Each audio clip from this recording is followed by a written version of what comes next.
Welcome back, and now for the news in detail. The WHO has warned that Europe is in the eye of the COVID-19 storm as some countries plan to ease restrictions. At an online briefing, WHO's European Director Hans Kluge said the number of cases has doubled to 1 million in the last 10 days in the continent. With over 90,000 deaths, Europe is the hardest hit continent by the pandemic, which has killed more than 137,000 people worldwide. Countries in Europe are gradually easing restrictions introduced to curb the COVID-19 outbreak, despite the fact that the region suffers about 50% of the global burden of the pandemic. Italy is the worst-hit European country with 21,645 deaths, followed by Spain, which has over 19,000 fatalities. EU Commission President Ursula von der Leyen has offered an apology to Italy for not helping enough at the start of the outbreak. Meanwhile, Germany has recorded its highest daily death toll at 315, bringing the overall tally to nearly 4,000. Over 3,300 people have died in the Netherlands, while the UK has recorded over 13,700 deaths. Country-wise, the United States has the highest death toll in the world with nearly 30,000 fatalities. Elsewhere, Japan has extended a state of emergency to stem the spread of the disease in the country. Iran's official death toll from the outbreak has risen by 92 to 4,800, the highest than any other Middle Eastern country. Pakistan's Foreign Minister Shah Mahmood Qureshi welcomes the announcement of debt relief by the G20, IMF and the World Bank. Meeting IMF official Teresa de Sanchez in Islamabad, he calls for unconditional assistance for the developing nations amid the COVID-19 pandemic. Qureshi said Pakistan has taken effective steps to mitigate the economic fallout from the pandemic despite its limited resources. The two sides agreed to continue engaging on efforts to contain the COVID-19 and other matters of mutual interest. Meanwhile, Pakistan's central bank has cut its key interest rate by 2%, bringing it down from 11 to 9%.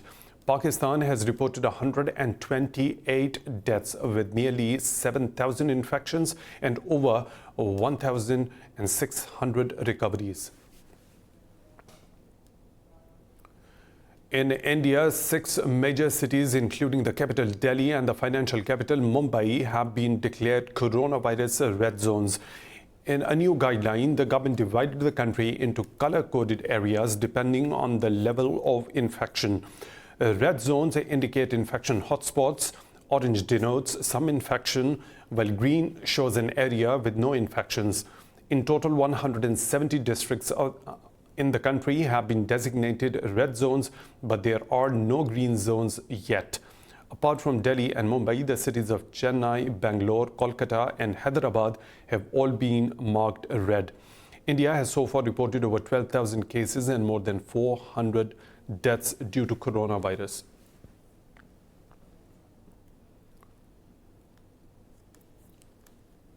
The Indian authorities have stopped COVID-19 testing of potentially infected citizens in occupied Kashmir. Local media says the development came after officials diverted valley-bound kits to another region.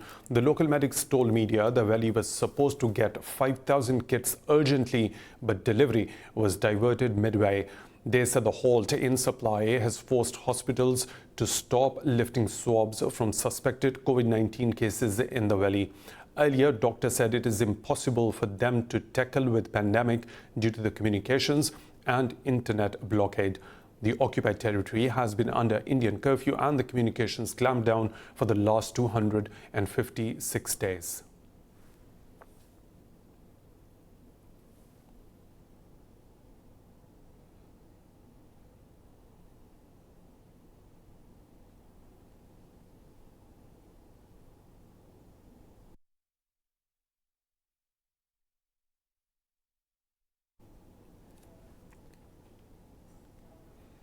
OPEC has slashed its forecast for global oil demand this year again due to the coronavirus outbreak. The organization also warns this reduction may not be the last. The Organization of Petroleum Exporting Countries now expects global demand to contract by about 7% In a monthly report, it said the oil market is currently undergoing historic shocks at the global scale due to COVID-19. OPEC said downward risks remain significant, suggesting the possibility of further adjustments in the second quarter. Oil prices have collapsed this year due to the slide in demand, falling to an 18-year low of about $22 a barrel. To shore up the market, OPEC, Russia and other oil-producing countries agreed to a record supply cut pact. Health authorities in Middle Eastern countries have reported new cases of novel coronavirus on Sunday. Since appearing in China last December, the virus has spread to at least 185 countries and the regions. Qatar confirms 392 new cases, bringing the total to 4,103 infections. Lebanon recorded 5 new cases, taking the total to 663 infected people.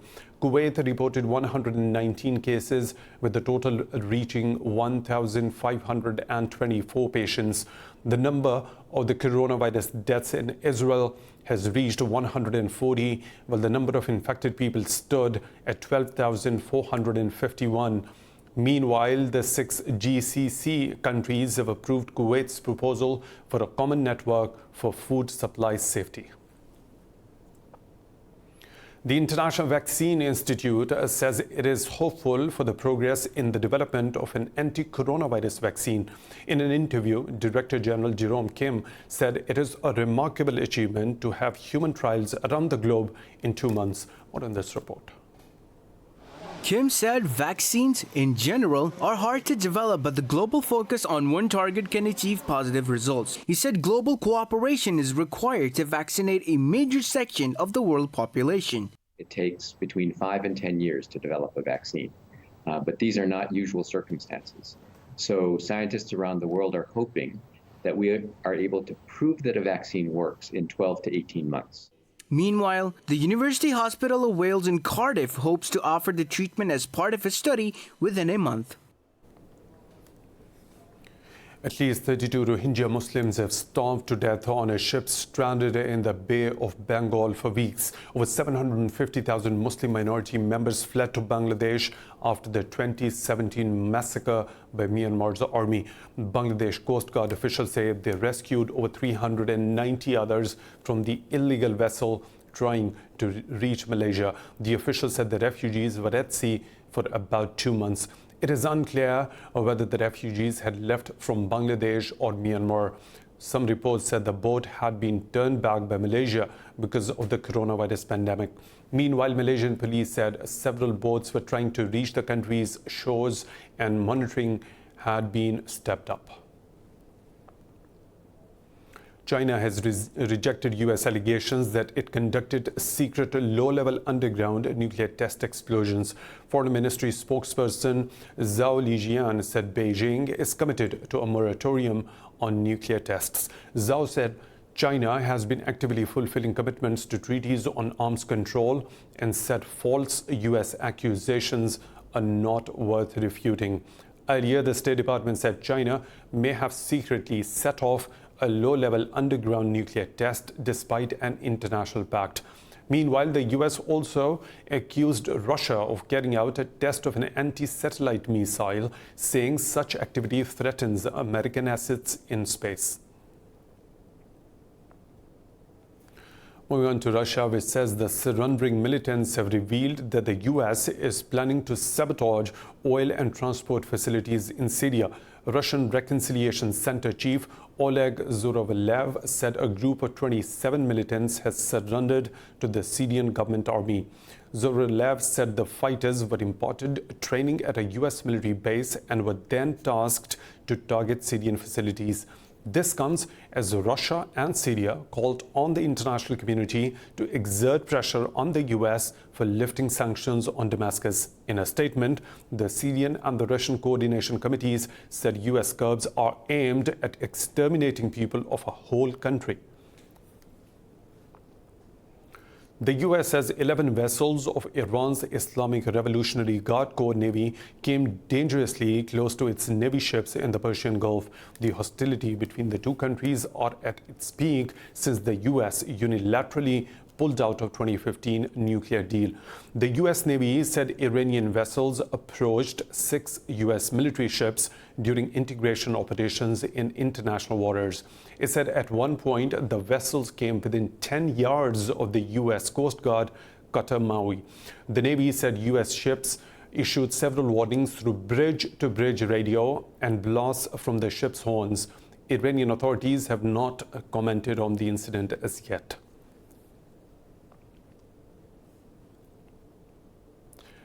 Israel's President Reuven Rivlin has given Parliament the mandate to form a coalition government. In a tweet, Rivlin said he hopes the lawmakers can form a majority to prevent the fourth election. Rivlin's decision comes after Prime Minister Benjamin Netanyahu and his rival Benny Gantz failed to meet the deadline to form a unity government. The President had given a 2-day extension in the negotiation period to Gantz, which ended last night. According to the Constitution, the Parliament now has to nominate a candidate to become Prime Minister in 21 days. He would then have 14 days to form a government. Failure to do so will automatically dissolve the Parliament and trigger a snap election. Tunisia's president has reiterated the country's support for Libya's UN-recognized government of national accord. President Kais Saied had a telephonic conversation with the head of the GNA Presidential Council, Fayez al-Sarraj. Saied said that any statement that contradicts the official Tunisian position shouldn't disturb bilateral ties. He said the only legitimate government in Libya is the GNA. Saied said Tunisia rejects foreign interventions in Libyan affairs and these must be stopped. The president's remarks came after Tunisian Defense Minister Imad Hazgoui described GNA forces as militias. The United Nations has dispatched 63 truckloads of humanitarian aid to Idlib in northwestern Syria. Millions of people are in desperate need of assistance in these conflict-hit areas. Trucks entered the city through Turkey's southern Hatay province, which borders Idlib. The supplies will be distributed to people struggling to live in Idlib and nearby rural areas. Syria has been locked in a vicious civil war since early 2011 when the Assad regime cracked down on pro-democracy protesters. According to UN, hundreds of thousands of people have since been killed and more than 10 million others displaced. More stories to follow right after a short break. Stay tuned.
Patrick Falk, Indus News, Hong Kong.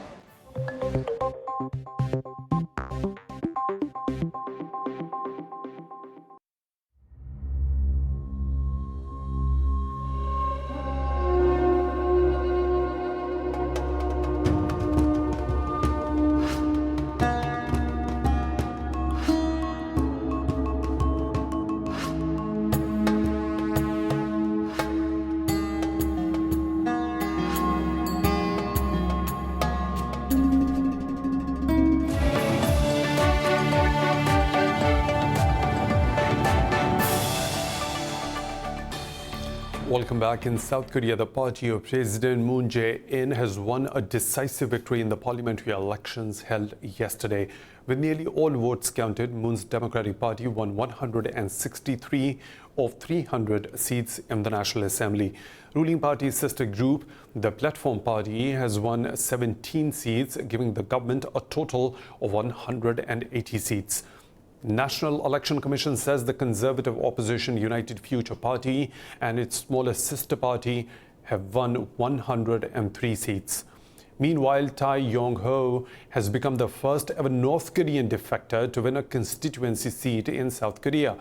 National Election Commission says due to COVID-19, strict safety and social distancing measures were in place for the vote. Two major parliamentary parties, Fine Gael and Fianna Fáil, have approved an outline framework on a new Irish government. It is the first time the two rivals of the Irish Civil War have reached an accord to form a coalition government. Economic recovery in the wake of the coronavirus crisis leads the joint policy document.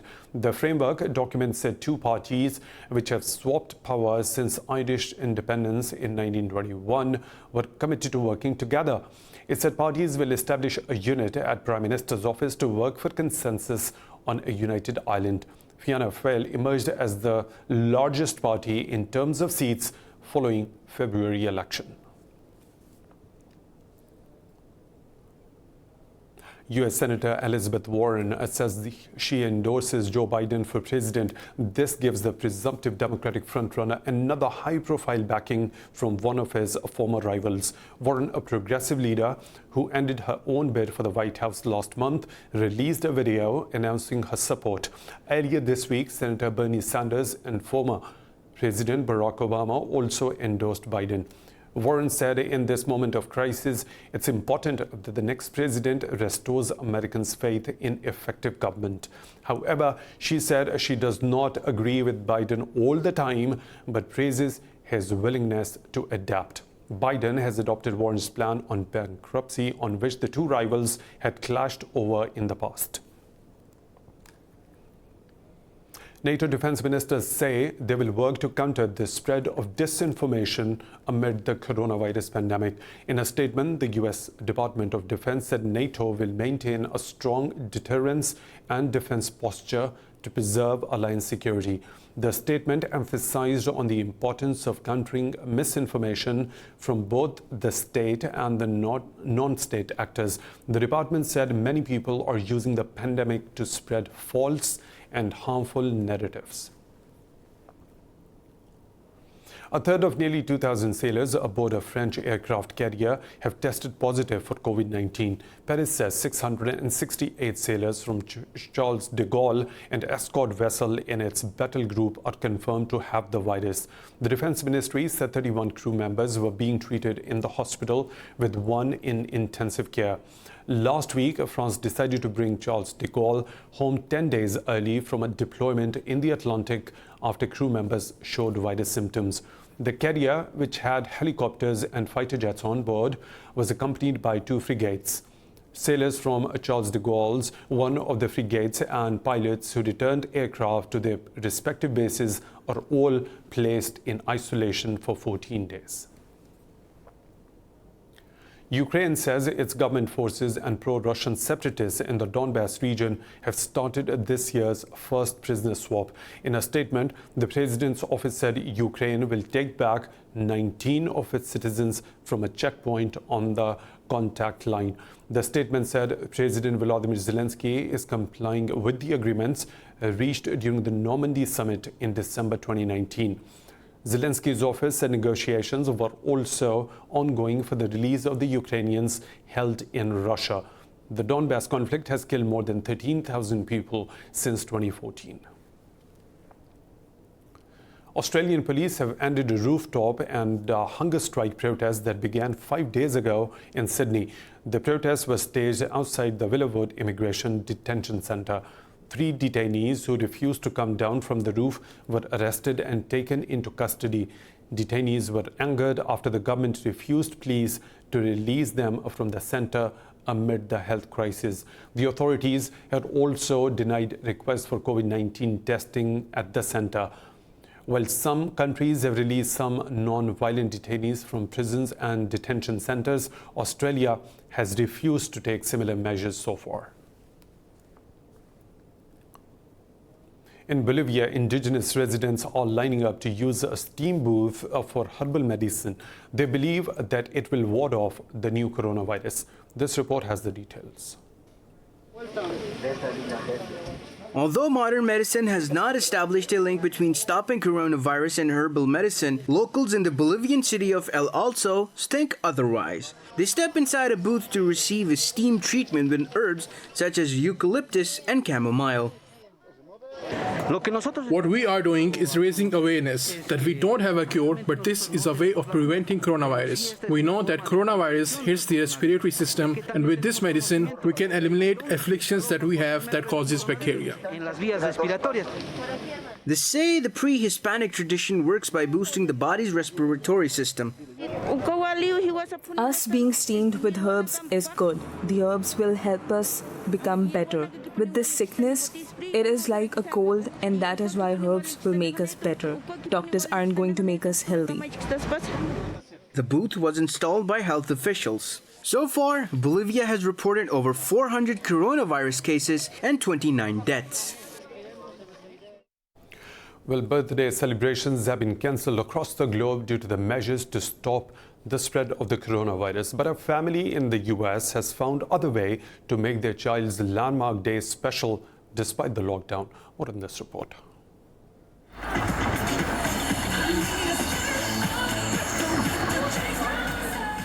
Reuben Goodman parents had to get creative when the COVID-19 pandemic scuppered their plans for a bowling party to celebrate their son's 5th birthday. They instead decided to combine a variety of coronavirus-safe activities for their son, an avid Star Wars fan. The day includes a social distancing treasure hunt of sorts. It featured dancing in the streets in his stormtrooper costume, with friends kept at a contagion-proof distance. There was also a virtual Zoom party featuring treats delivered to the homes of Reuben's playmates and left outside their front doors.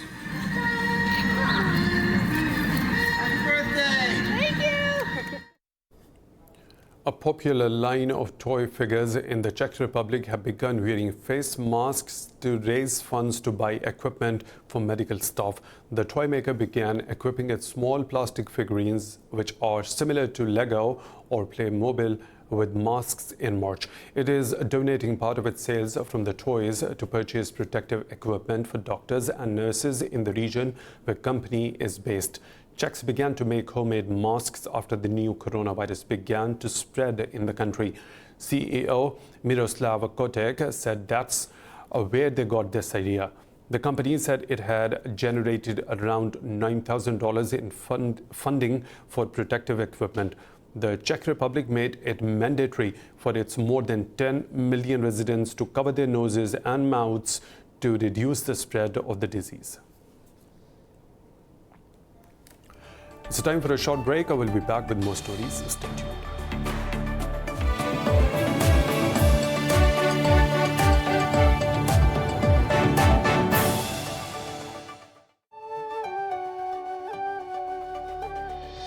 मेरा नाम इनाम इलाही है और मेरा चिन्नौर से तल्लक है। मैं professionally truck artist हूँ।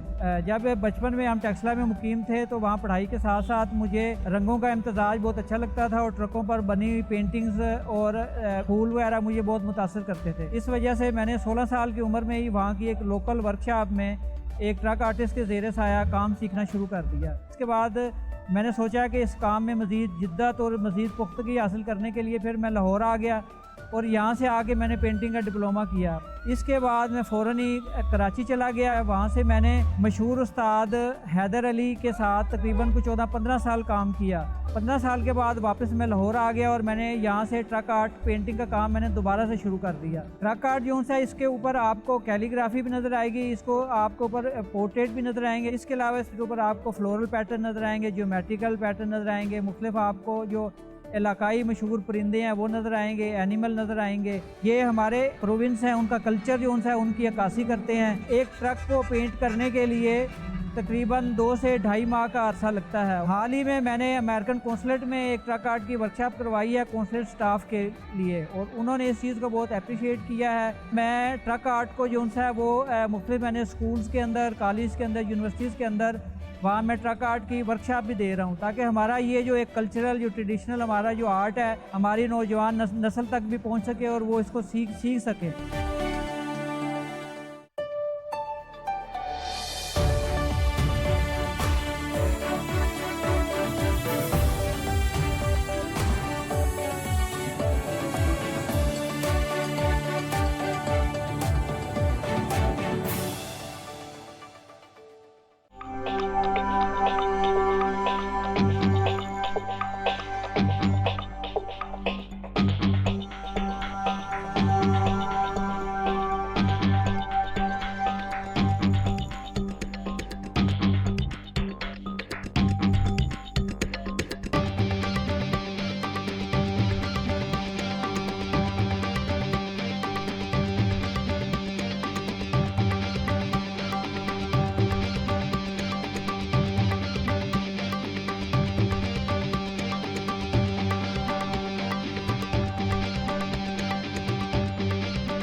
Lows in the highs of the business world now. Wall Street stocks have opened slightly higher as weekly jobless claims data fell slightly from the previous week. Markets were also up over President Donald Trump's push to relax strict lockdowns imposed after the coronavirus outbreak. The Dow Jones Industrial Average fell sharply while investors digested more jobless claims data reflecting devastation from the COVID-19 pandemic. With the filing of the jobless claims by another 5 million Americans, the total number of claims since the lockdown began across 20 million. The U.S. Commerce Department also released a report showing a substantial decrease of over 20% in residential construction. The housing sector is facing the biggest slump since 1984. The S&P 500 index traded fractionally higher, while Nasdaq Composite traded at over 1% higher. The International Monetary Fund says economic growth in Asia will ground to a halt in 2020 for the first time in 60 years due to the COVID-19 pandemic. This comes after the IMF warned the global economy will face the worst recession since the Great Depression in 1930s. In a blog, the monetary body said the drop in growth will be far worse than the global financial crisis. In its report, Fiscal Monitor 2020, IMF said economic fallout of COVID-19 will cause a major increase in fiscal deficits and public debt ratios. The managing director, Kristalina Georgieva, said the fund is looking to triple its concessional financing to help the poorest countries. Seen is central banks providing ample liquidity, $8 trillion of fiscal measures. So our message is spend as much as you can, but keep the receipts. And to negotiate the post-Brexit trade deal, the UK and the European Union have agreed to hold 3 more rounds of talks. UK's chief negotiator, David Frost, and European Commission's chief negotiator, Michel Barnier, discussed the progress in a video conference. The rounds of talks will be held on 20th of April, 11th of May and 1st of June. The joint statement said all the major areas of divergence and convergence have been identified. It also said the goal is to make real and tangible progress in the negotiations by June. Meanwhile, the IMF has urged the UK and the EU to extend trade talks period amid coronavirus. Amazon has no clarity yet on when its warehouses in France might reopen. The e-commerce giant clashed with unions over the measures taken to limit the risks of coronavirus contagion. Amazon closed 6 French warehouses used to stock and package goods for shipment on Thursday until at least 20th of April. The world's largest online retailer is facing mounting scrutiny on both sides of the Atlantic. The company is juggling a surge in online orders during lockdowns during the pandemic and the employees' safety. The 6 warehouses employ 10,000 permanent and temporary employees.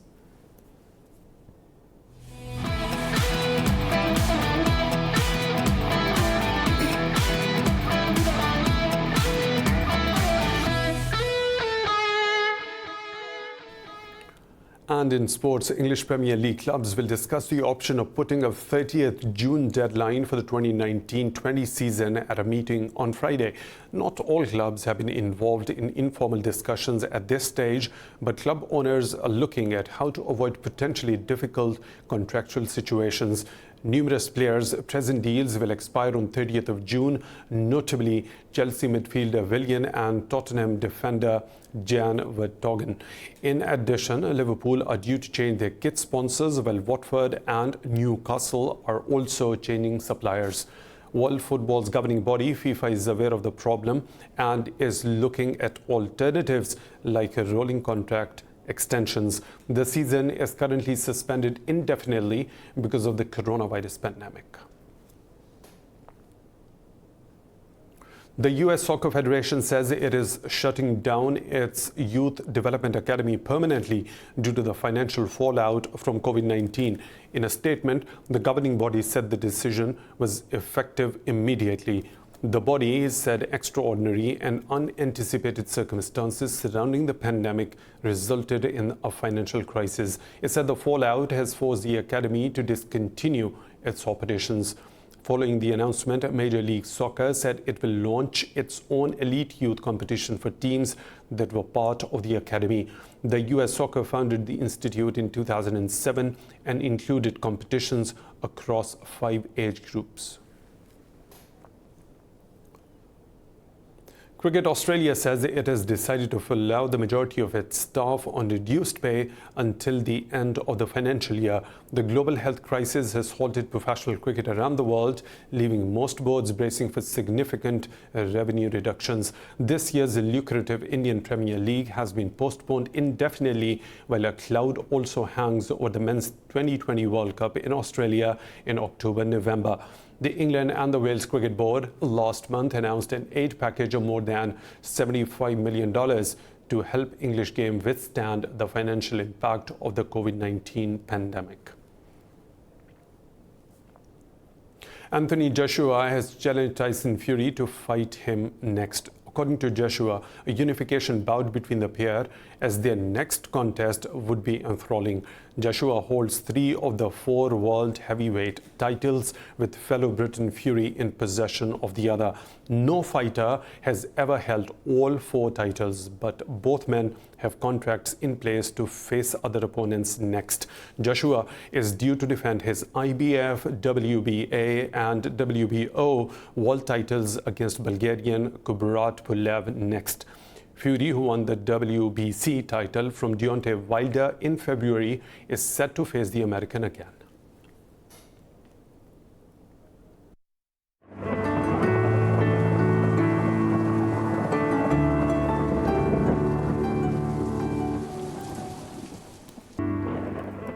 And now the weather situation from around the globe.